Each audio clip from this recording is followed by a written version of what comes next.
But right now, we're going to begin something else. And I think it is actually the beginning of a beautiful friendship.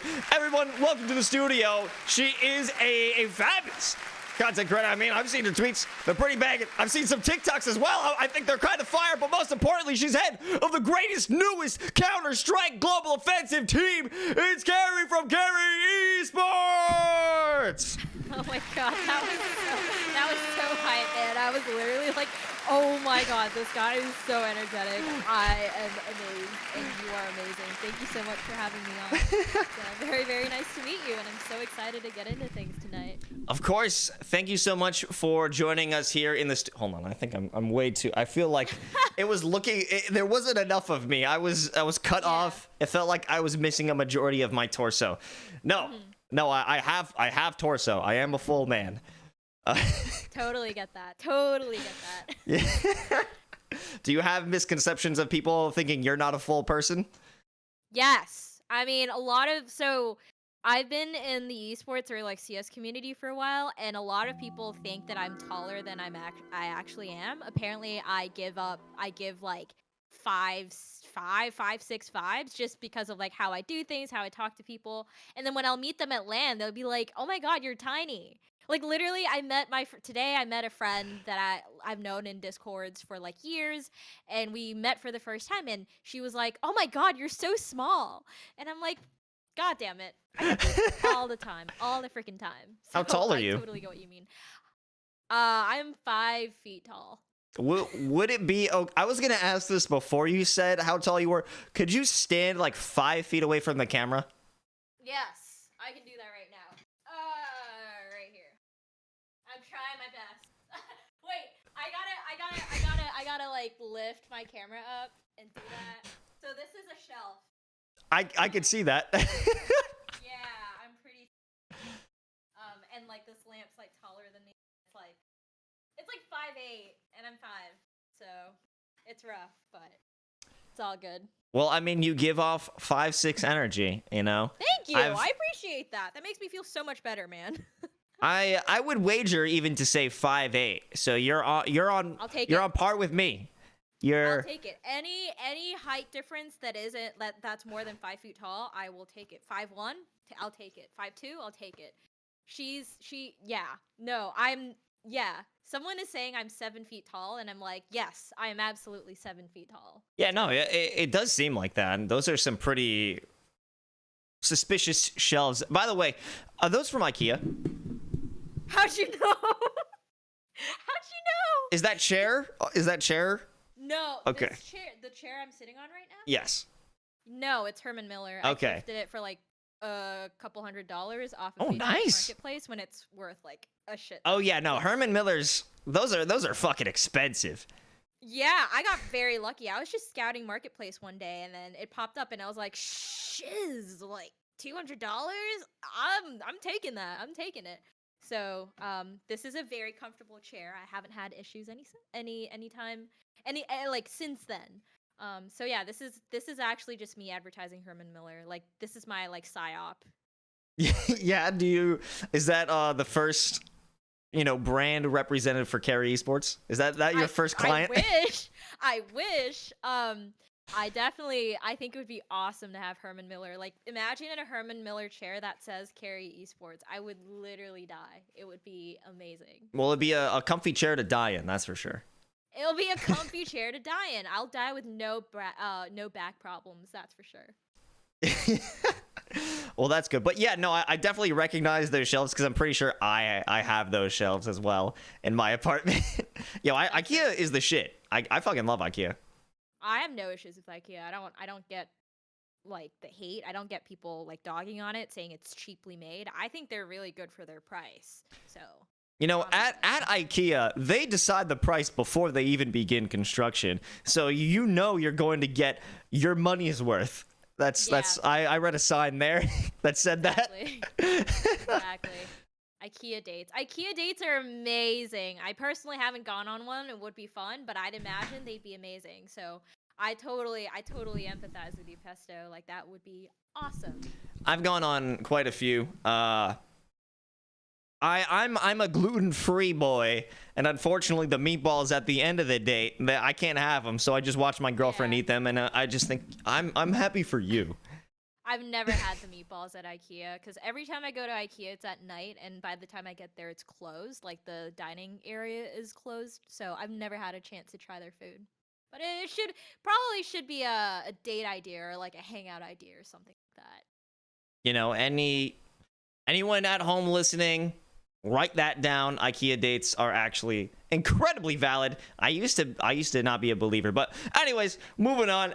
Kari, thank you so much for joining us here. And one of the first things that we ask guests on the show is, how did you come up with your name? But I think that's just your name. Why did you choose that? My name, like kariAN or kariESPORTS? I would say kariAN as a gamer tag, and then we could kind of move on. kariAN's not my gamer tag. kariAN's my real name. It's my gamer tag and my real name. I came up with it. Well, okay, to be fair, I've gone through like several renditions of gamer tags, of which I don't think I'm allowed to say on air because they are very rated R. But You can say that. Okay, cool. So my previous names, my gamer aliases, consisted of "Gimme That Bussy." That was one that I definitely used. And then the recent one, before I made the switch back to my actual name, because now I run an organization, was it was Chode Lover. I was Chode Lover for a while. So I just love like throwing out like the most random names out there. Give me that bussy, exactly. Like that was awesome. I had like Cold Jesus 69. Like I personally am a sucker for really outlandish names. And then when I come in game, they're gonna hear a woman and be like, "What the hell? Like, what is going on?" But now I just go by Kari just because it's more professional.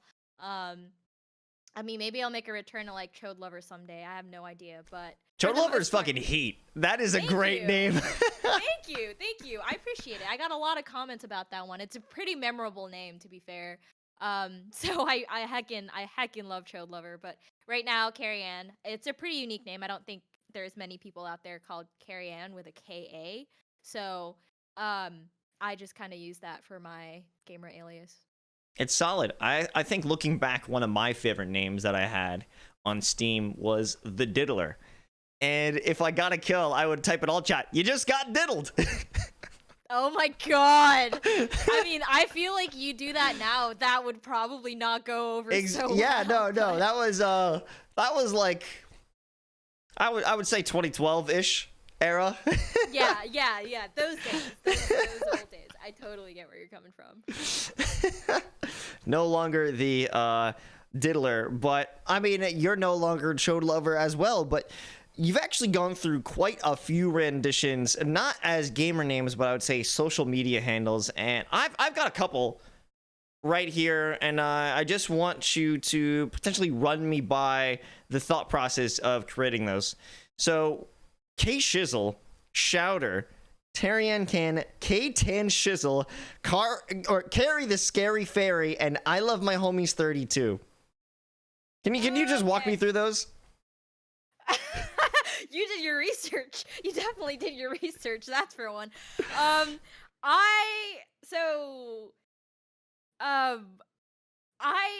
like to come up with random names, like Carrie Ann Tan. That's what I usually go by to be more professional. But I like coming up, like I said, I like coming up with very outlandish names. Like I Love My Homies 32. That just doesn't make sense. No context about me whatsoever. Just because I think they're funny. K Tan Shizzle is a username that I've been using since I was like 13. It's just like a play on for my name. And then Tarian Can is just my name opposite, like flipped around. I kind of like just do this stuff because I like to keep things spicy. And if people know me more, they're going to realize I like to change my alias a lot. I have never had a name stick for a long, long time. The longest I've ever had was Shouter.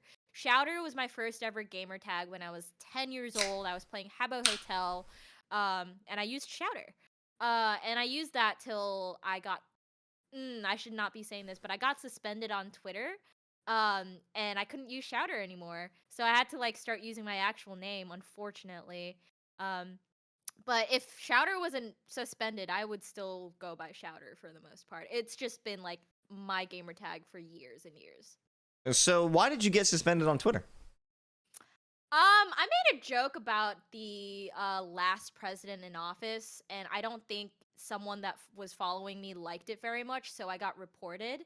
So I got suspended for a comment I made, which, in hindsight, probably shouldn't have made a comment. It was mostly a joke, but I made more Twitter accounts, and then I proceeded to get banned over and over and over and over again because I was ban evading. So at Jack, at Twitter, if you see this, I am not that person anymore. I would not like to be reprimanded. I have moved on. It's been years. Please don't ban me. This is just my statement if they ever are watching this video or interview. But yeah, it's I've been suspended 8 times. I've kept track. Well, it's good that you're coming clean like that and showing some change, because Jack is an avid loser, so he probably will see this. Oh, that's rough. All right, well, I'm out of luck. I'm shit out of luck. No, he would see the good in you, the change in you, and if I'm a very changed person. Like, I am a very reformed person than I was like 2 years ago. Yeah. Actually, yeah, like I initially meant that as a joke, but I'm very different from what I used to be 2 years ago. So there's that. I think me from 2 years ago is me who is a little more sad. Really?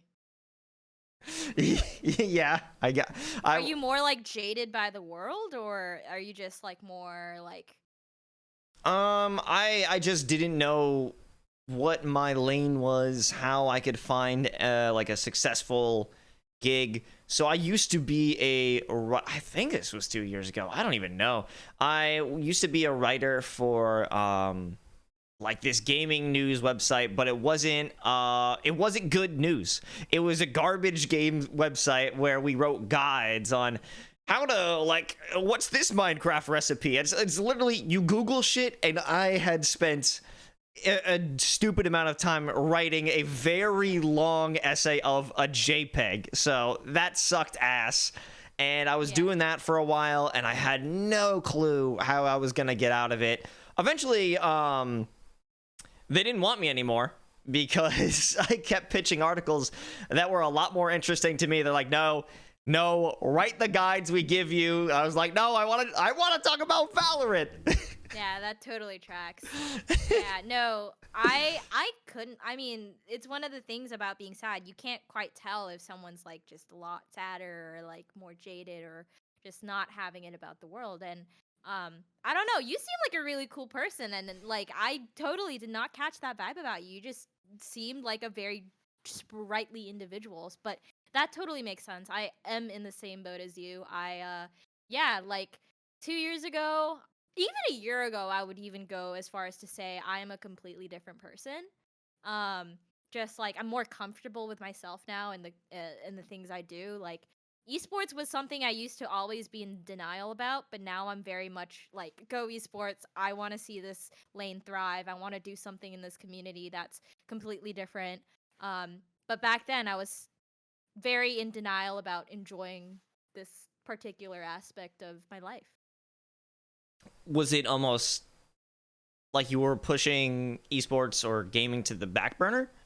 Yes. I mean, I'm in college. I'm a senior in college, but when I first came to college, I didn't bring my PC with me, and I played a shit ton of video games in high school. I was on my PC. I built my PC in high school. And I was very much like I didn't really go out. I was kind of a homebody. So I came to college with the idea of socializing and like being a completely different person. I wanted to like ditch that gamer life of mine. And I did. Like for a while, I definitely was in things that I didn't think I'd end up in, like just very social, and it's built me up to be this very like extroverted social person today.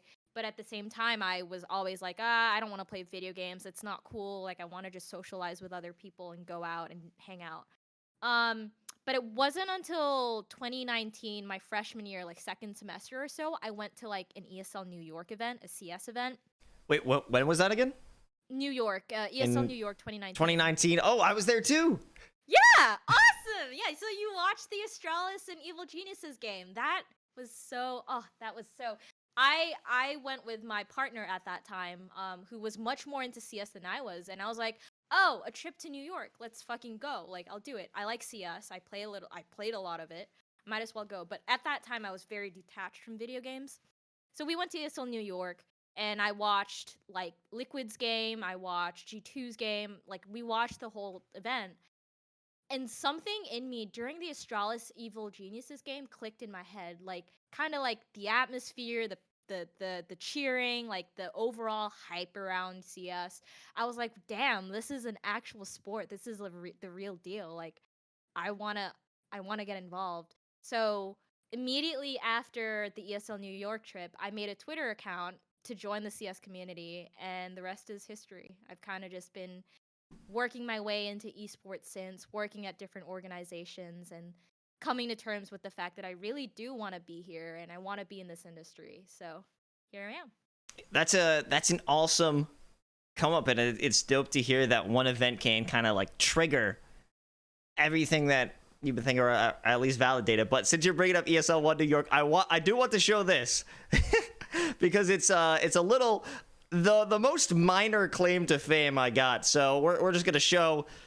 Oh wow, there's Tarek Oh with my the. god, I see you. Wait, that's crazy. That's crazy. You have a photo with Tarek, because I got a photo with Tarek too at ESL New York, and I was starstruck. Like, till this very day, Tarek is my favorite gamer. Like, he has been someone I've idolized like since 27, like serial days. Tarek, like, I was into that. Oh yeah, day in the life of a gamer. Yeah, I loved him, and I'm so happy he's like a massive content creator right now. Literally my inspiration. So it's crazy you got that photo with him, because I got a photo with him too, and I'm still starstruck till this day. No, he's pretty dope. I never spoke to him, but I was just I was there like, wow, yeah, wow. That's awesome. And you were at the front of that photo, at the front of the photo. I was always at the side at the stadium, so I couldn't like really see the players close up, but it was an incredible experience. I had a good time. Yeah, I was part of this gaming and esports news show on Snapchat. It was called Next Level, and we got press passes to go there. So I just walked right. They let me do whatever I want with that pass, so I just walked up when it was over. And the hype in the crowd, everyone felt it. Obviously, NA winning, keeping it in the region, just losing their fucking minds. And I'm losing my mind. This is my first ever Counter-Strike event. I never really watched it beforehand. I was like, yeah, CS is cool. Sure. And then it just completely, like, that kind of atmosphere. There's something so electric about watching CS in person. I was at Frag 2 weeks ago, and it reminded me why I love Counter-Strike so much, why it's always going to be my favorite game. Just because the aspect of the game is so simple. 5v5, smokes, grenades, do whatever you want. Make of it what you will. Like, go ham. And it's so simple that I could even get someone that doesn't even know Counter-Strike to get the game in mere minutes. So I love this game. I love Counter-Strike, man. It's awesome. I actually watched CS at my dad's house, and he didn't know what it was. I just put it on his TV through the Twitch app on Xbox, and he was like, "Oh, okay, this is kind of cool." Yeah. It's I've dabbled a little bit in other games. Like, I got into Valorant, and I was a little bit, doing some stuff in the scene and Apex, but coming back to CS, especially under kariESPORTS, is just, I'm so happy to be here. Like, I want to help like save the region and do my part in like making NACS great again. So very happy to be here. Well, I think that's the only logical thing to talk about next. Tell me about the beginnings of kariESPORTS. Yeah, absolutely. So, I mean, we're very, very early on as a foundation, in our foundation as an org. We started literally in June, late June. So we're coming up on like 2 months, 3 months, actually 3 months. But it started as a joke. So, I don't know if you know Chloe, from Valorant, but Chloe does a lot with like, there's a lot of like conversation that Chloe, my friend, does with like Chloe Gaming. Like, she always says Chloe Gaming. Like, it's just a phrase, like, very random. And I was like, this is interesting. What if I did something similar, like kariESPORTS, like as a joke? So I posted a tweet like in mid-June. I was like, yeah, what if I just started an org and named it kariESPORTS for the shits and giggles. That'd be funny, right? And then I got like I remember getting like 12, 15 responses just from my friends and from people that follow me, and we're like, do it. I mean, why not? Like, just fucking do it. And this was just a random tweet that went out. I was just shitting around, like, talking shit, and I started it. I was like in the Philippines at that time on holiday with my family, and I was like, I always knew for the past couple of years that I wanted to start something. I wanted to run my own business, but I wasn't sure what and where. Um, and then it kind of clicked for me that I really liked esports, and there isn't enough diverse faces in the esports scene. Um, and there just wasn't enough conversation about NA Counter Strike. Like, that is the game I'm committed to right now. There needs to be more investment in in this particular region. And I was like, you know what? I'm just gonna do it. I'm gonna start a team. I'm gonna start the organization, pick up some people, and then find a team. Finding a team wasn't hard. I kind of just put a tweet out and I was like, I'm looking for players in this so and so region. I initially from the get go knew I wanted to reach for the stars. So instead of starting out in ESCA Open and working our way up, which is going to take many seasons, I was like, I'm going to go straight for advanced. I will cover your league fees. I will cover for you. I'll do content for you. And I didn't really know anyone in advanced at that time. I was coming into the scene with a fresh new face, no idea who or what teams to pick up, what are good teams. I just went with the first choice that was presented to me. This roster came up to me, and this was initially my first roster. It was Kermi, PLX, Tribute, so on and so forth. They came to me and they were interested. And I was like, yeah, I'll cover your fees. I'll subsidize your lands. I will absolutely pick you guys up. As long as you trust me, I trust you. Um, and our that was 3 months ago, and we play. I managed them when we had them on for one season. Unfortunately, they disbanded, but during that 3 months, I learned a lot about CS. I learned a lot about NACS, and it's made me realize more than ever that I really want to be committed to building something in Counter Strike, but also building something in esports. Just because I feel like there is a fundamental lack of understanding of like like, not to say that I know how to run an esports org, but there is a lot of organizations that I feel like just struggle with marketing and branding. And I naturally tend to be a marketing person. So kariESPORTS was kind of spurred from that little joke and snowballed its way down into a legitimate thing where our team's actually playing right now in ECL, and it's awesome. That's a major come up, absolutely. But what were your initial expectations for starting kariESPORTS? No expectations at all. All I knew from the start is that I wanted to do something that seemed professional on the outside, or seemed like a joke on the outside, sorry, and professional on the inside. The way I try to run things within kariESPORTS is structured in that of like an actual esports org, where we actually have a guy that's doing partnerships and building out our pitch deck and working on making sure we're connecting with other organizations or potential sponsors. We have someone doing socials. But like, when I'm a very marketing person, and when it comes to my expectation was that we were gonna treat kariESPORTS publicly as like a meme. Like, kariESPORTS, who the fuck would name like, who in their right mind would name their org after their own name? We have Edward Gaming in China, and that's doing really well. Why don't we have that in NA? And I was like, okay, I'll just name it kariESPORTS. So it looks like it's a marketing ploy. Like, it really is a marketing ploy to me. I've established kind of like a good rapport with most of the people, or a lot of people in the CS and Val community. So it felt easy for me to tie that into kariESPORTS.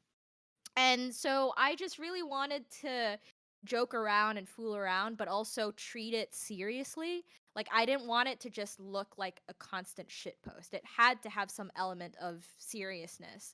Like, our tweets are unhinged, our tweets are funny. We try to be as weird as we can, but we also have a team competing for X amount of money in ECL. So, like, it's like that was my only expectation. I didn't have much, but only I knew that like I had to maintain a professional demeanor while being a joke. So that was the only expectation I had. Nothing else really mattered. Is that hard to balance? Yes, it is hard to balance because um I think it's very it's a problem in esports where like esports organizations try to be um jokey and like memey and funny, and sometimes it doesn't resonate well with their audience. So for me, because I my full-time job outside of this is marketing, I try to think of ways to be funny but also be taken seriously. And so the kind of like people that I picked up for social media are people that I know that are taking this seriously but are willing to joke around as well. Um, to make an absolute fool out of ourselves, but also at the same time treat ourselves with a certain level of integrity. Um, and I hope that comes across in the way we like tweet and the way we do things. We're very content driven. Um, because that's really all we have. Like the content is what drives us, and that's what makes people come to us. So yeah, it's a really hard, it's difficult, but I enjoy the challenge because I feel like if Kari Esports breaks the code, I think that that would be a really huge shift, at least in the NACS scene. So yeah. I have to say, the first time that I saw Kari Esports, I thought, oh, that's kind of funny. And then as I looked at it more and more, I'm like, wait, holy shit. This is serious. This is like a real ass team. And I'm a fan now. I don't know what you would call your fan. I call my fans Kari losers. Nation. I'm a member of the Kari Kari Nation. Yeah, the hard carries or the Kari Nation. Hard carries is reserved for the team, but I usually say like every time a guy on our team would clutch, I'd be like JT Nation, Kari Nation, Florence Nation, Kermi Nation. Like I say Nation a lot. So I mean, I really appreciate that. I mean, the goal is really to create a community that's like that really enjoys the things that we do, and you know that's not going to take a day, but I think we've made such a splash in NACS, you know, from starting in advanced to picking up an ECL team um, within 3 months. It's something that I don't see often happen. And I'm committed to making more grand gestures like that in NACS to just reinvigorate the scene and spur some sort of like motivation within orgs to like do something, to create content. Speaking of getting motivation and I guess getting the word out there, a good way to do it is through merchandise, having people wear that brand. So I haven't seen a spot to buy my own Kari Esports merch, so I decided to take it upon myself to create my own Kari Esports shirt. So there is no way. I'm gonna break it down to you right now. We do have merchandise coming out. We're definitely focused on merchandising. We were supposed to launch a campaign very recently, but had to push it back due to like delays and like team pickups. So that shirt is definitely gonna be on the website. I guarantee you that. We'll sell your individual one Kari Esports design shirt on our website. That's the one of one. One of one, the special Kari Esports shirt. Oh man, that's amazing. I mean, thank you. Oh my god, I can't wrap my head around that. That's absolutely crazy. The Kari Nation X Late Night with Los collab one of one piece. Absolutely nuts. Maybe don't sell it. I would prefer if you kind of hung it up in the Kari Esports HQ when that comes to fruition. I think that would be good. Day. Yeah. What? Yeah, that's definitely a one day sort of thing. I'll hand deliver it. Absolutely. Awesome. I forgot where I was going. Oh yeah. So, unfortunately, the original iteration of Kari Esports disbanded, but you ended up picking up X Northern Forces. Tell me, how did that happen? Yeah, absolutely. So when I heard news or got news that the original iteration of Kari Esports was disbanding or finding other opportunities, I was like, well, damn. First of all, that sucked because I really tried to build a lot of the organization around the stuff they did. And we did a lot of content in Philly for Fragadelphia. And I was very committed to building these guys up. I was willing to go the long way and seeing them develop as players if the five stuck together.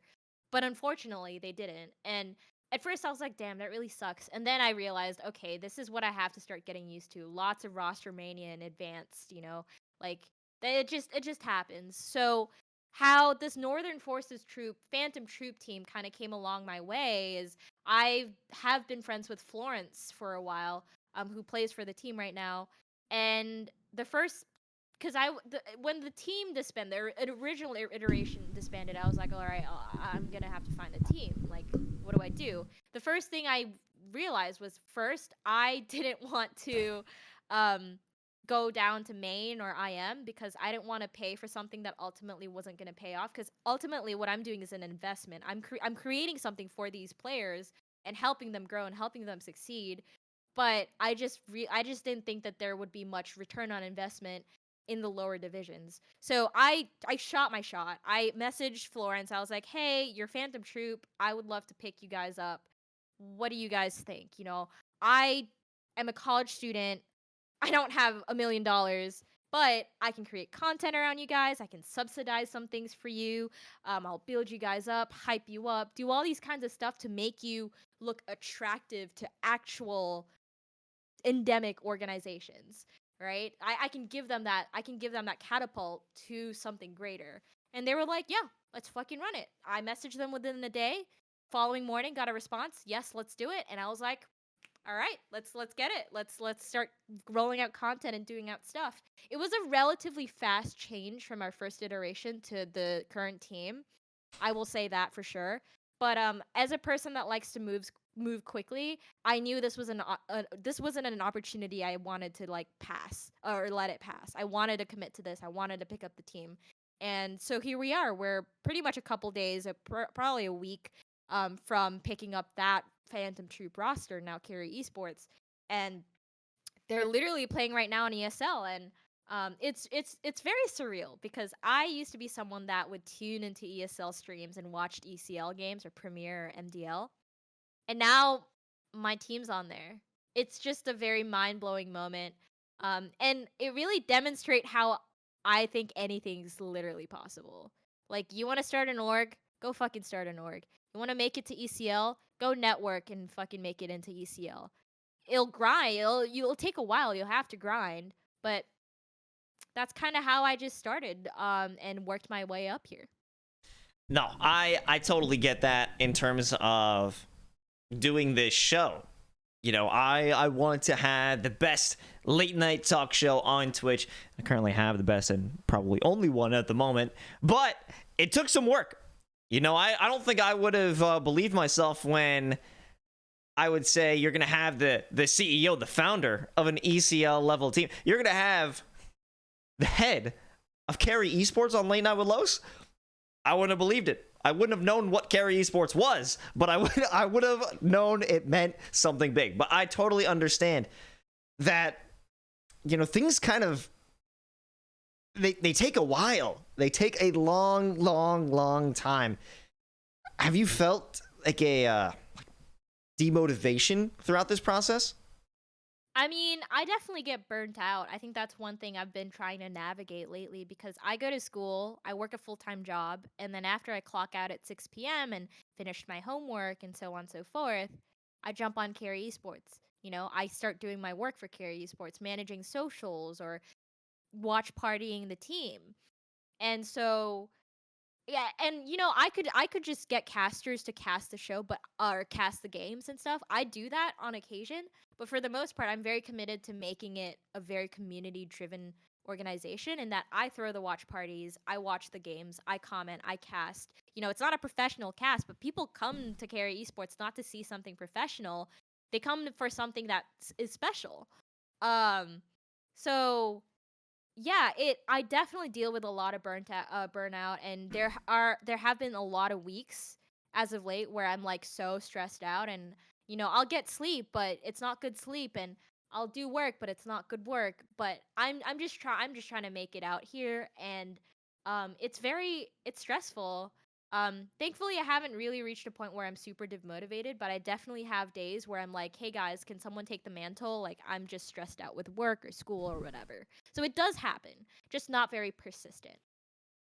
I mean, it's definitely something to be expected. So you have experience with marketing and kind of navigating social presence. How do you think that benefits you as a leader of your org? I mean, it benefits me and the org in the best of ways. First of all, the kind of marketing I do outside of esports, the full-time job that I do has doesn't really have anything to do with esports. It's a lot more professional. It's a lot more politically oriented, um, and a lot more to do with influencer marketing. But what I've found is that learning a lot from other industries has helped me grow so much as a marketing person in esports because I firmly rest on the opinion that esports marketing can tend to be very regurgitated or regurgitative, if that's a word. Like a lot of people are doing the same thing. And that's what I don't want to do. I don't want Kari Esports to just go down the route of so and so tier 2 org that's trying to be a very professional org. Like, why isn't there an organization that's not taking themselves seriously, but to a level they are? Some inspirations, and unfortunately not an inspiration no more, but G2 was one of my like orgs that I was definitely like very very caught up in the way they conducted themselves in terms of content. They did a really good job at marketing. Cloud9 I'd say also did something similar, but these are $1 million organizations. Are there any tier 2 tier 3 grassroots orgs doing the same thing? I struggle to think of one or two. And so I want Kari Esports to be a marketing initiative that is able to replicate what G2 and Cloud9 does, but on a grassroots level. And so the way I conduct marketing, it might seem like a joke on the outside, but there's a lot of intent into the kinds of content that we're making and the things that we're planning out. Um, just because like it's a niche. I don't see anyone really doing it, and I want Kari Esports to be the first organization that breaks that barrier. So yeah, marketing is a very very big aspect of Kari Esports, especially now as we're trying to find sponsors. Um, so hey guys, if you're a sponsor and you're watching this video, come check us out. But realistically, it really is a marketing thing that we try to do. Well, marketing is necessary to push out that content. And speaking of pushing out content, you've got this ECL team. A great start, an amazing position to find yourself in, but the sky is the limit. And moving on beyond esports rosters is content creators. Now, Kari, I have a roster here, a list of different content creators, and you've got $15 to build your first content creator team. Oh my god. Oh my god. This is amazing. Well, we already okay, so how much do I have? $15? $15. Okay, cool.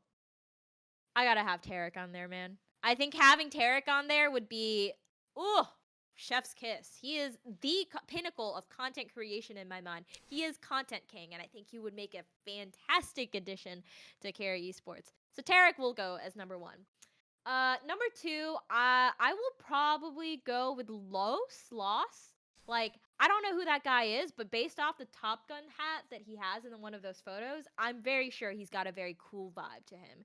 I think Which Los are you going for? The $2 or the $1? $2. Whoa! Oh, yes! Yeah. I got that on lock. And then I gotta have Simple on there, man. Tarek and Simple interacting. Oof. Mind blown. People are gonna be like, whoa, this is amazing. So I've got Tarek, I've got Los, I've got Simple, so that's what? $9? Cool. Alright. Probably yeah, Hassan would be I don't know. I don't know. Wow, this is hard. This is a very hard chart you've given me to work with. Probably Stewie 2K because I'm always going to be a Cloud9 Boston E-League Major fangirl. So Oh, I yeah. gotta have Tarek. I gotta have Stewie. Simple is just an addendum. Like, we love Simple, but it's Stewie and Tarek. And then so that brings it up to like what? Not $13? I don't know. I don't like speed. I will probably have Valkyrie because she's Filipino and I'm Filipino and we gotta rep each other out there. Um, and I think that's a lot more money than I thought. I think honestly that's lost count of the $16. money. Because it's Tarek, it's Simple, it's Stewie, it's Valk, and it's you. Okay, wait, you said that too quickly. Tarek. So Which is okay, so that's $5. so I'm counting on my so 9, 11,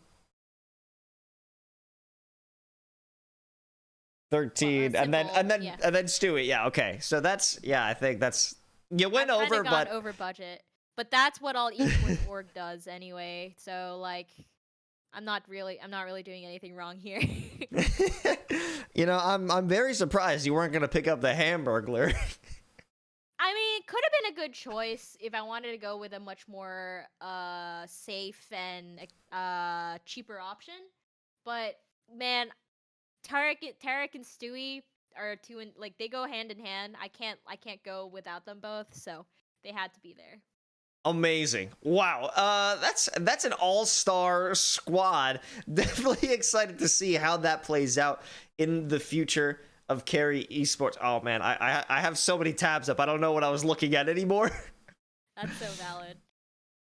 Okay. Oh, okay. All right. I got some.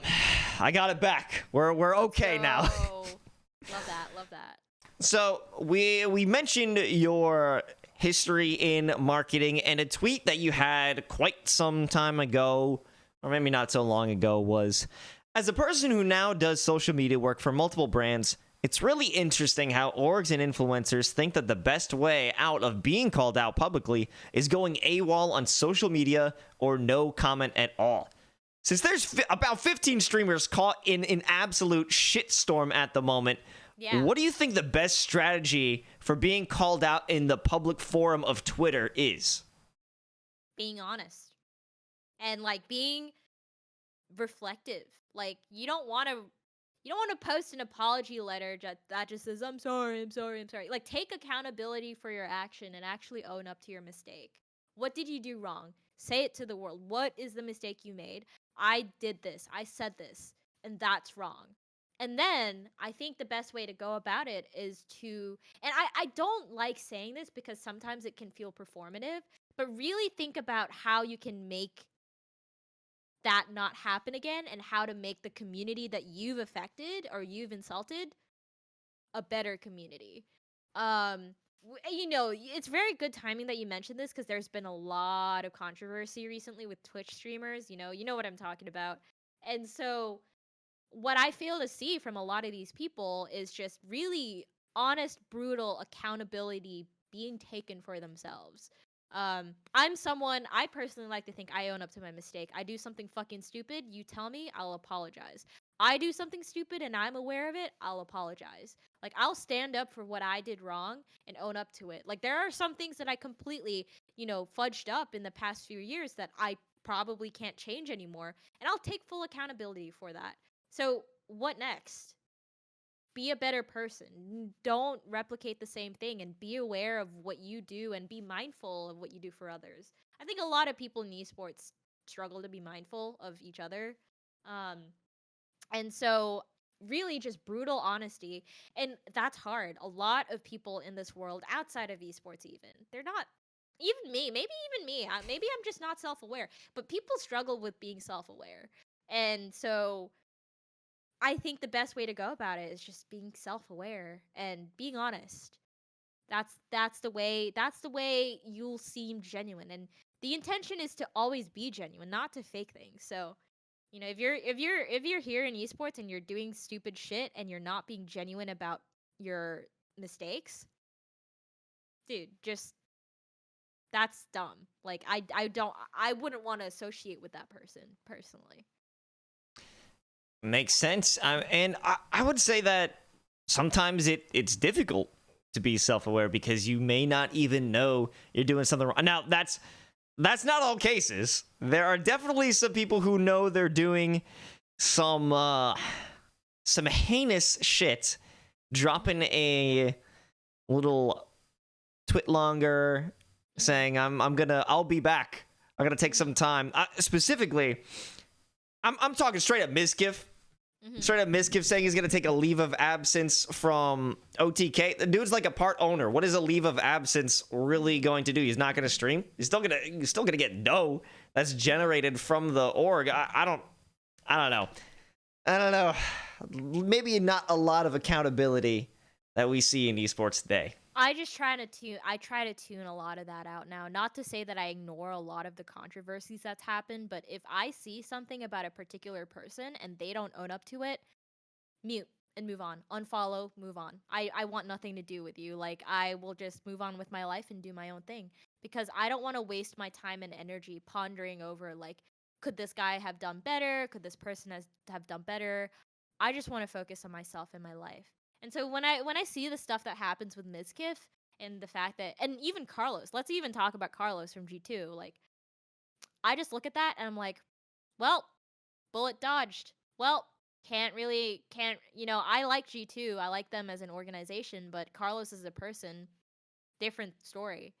Um but I try not to put too much thought into it, cuz ultimately these are people I'll probably never meet or encounter, but I'll take whatever they've done wrong and remember that, so I don't do the same thing or replicate the same thing. And I think that's the least you can do in esports. You just learn from each other. Yeah, I'm just thinking right now how much that Carlos situation. My name is Carlos, so like I get like a little bit of a trigger, like, wait, she's not talking about me, right? Yeah. But Exactly. how that situation unfolded, maybe like 2.5 seconds of video, not even 1.5 seconds of video, devolved into a major fiasco. But also surrounding yourself around someone who has said some incredibly sexist shit, probably not something you'd want to post on Twitter. Not to mention double down, not to mention do in general. Not a good look. I mean, it's an incredibly dumb decision by Carlos, and like, I'll say this stuff, but if I ever meet him, I'll say it to his face too. It was an incredibly dumb, reckless decision. I mean, a lot of people are like, well, he should have just not posted it, and I'm gonna argue you should just not have hung out with him. Period. Like, it's not a really good look for your brand. You're especially for an organization like G2 that's so tied to Carlos. He is the face of G2. He is the face of the meme.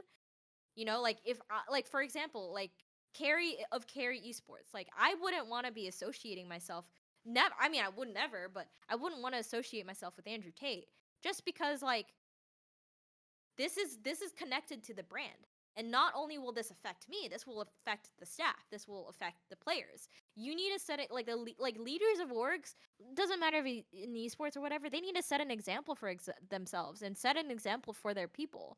And, like, Carlos didn't do that, and he's rightfully getting a lot of flack for it. And nice little long post going on some administrative leave. Another that's the esports special, I would say. The esports apologist special. Yeah, I mean, it's just frustrating. It's just really frustrating, and I'm really glad that the community has kind of bonded together to really say, no, we're not tolerating this shit anymore. Like, sure, Call of Duty Warfare 2 days tend to be really toxic. We're not living in those days anymore. We're gonna call shit out as we see it. If it's stupid, if it's sexist, if it's misogynistic, we're calling it out. There are some spaces, that I feel like are still a little bit deeply rooted in those very toxic mentality, toxic atmosphere. But day by day, I think it's getting a lot better. And that's also the reason why I do kariESPORTS, to be the difference, to make a difference. You don't really see a lot of people doing stuff that's very community driven. And I'd like to think that I'm trying to do some good and do some change in the community. It's amazing to see it, and I'm definitely looking forward to the future of kariESPORTS. But I got one more question, Kari. Where can the people at home find you and your team? Absolutely. Great question.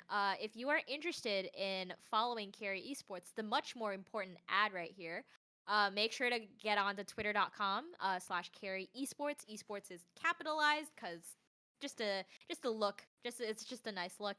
And then if you want to follow me and watch my brain dead comments, tweets go up in flames sometimes, I do tweet very occasionally, very frequently, not occasionally. It's Kari and Tan with 3 N's, not 2 N's. And yeah, that's pretty much it. I am looking forward to seeing you guys on my Twitter or on kariESPORTS. And also another plug, if you guys aren't doing anything after this, make sure to go to ESL CSGO B to watch kariESPORTS play right now. That's a really fun game going on right now. You know what? We're just gonna make the raid, head right over there. But thank you so much, Kari, for joining us here on Late Night with Los. We're hoping for the very best for the future of Counter-Strike esports. Thank you so much for joining us on Late Night with Los. Folks at home, we won't be returning to the office, the studio, next week. I'm at the fucking Portugal. I'll see you in a few. But for now, you're going to be seeing a few sick rounds out from kariESPORTS. And for some reason in the title, they didn't decide to put the all capitals, but just the K. A little bit disrespectful. But nonetheless, we're peacing out. And you better be joining in peace and communion with the rest of the Kari Nation. I know I am. So thank you so much for joining us, Kari. Thank you so much to everyone in the studio office. Studio audience. We'll see you next time on Late Night with Los. Thank you and good night.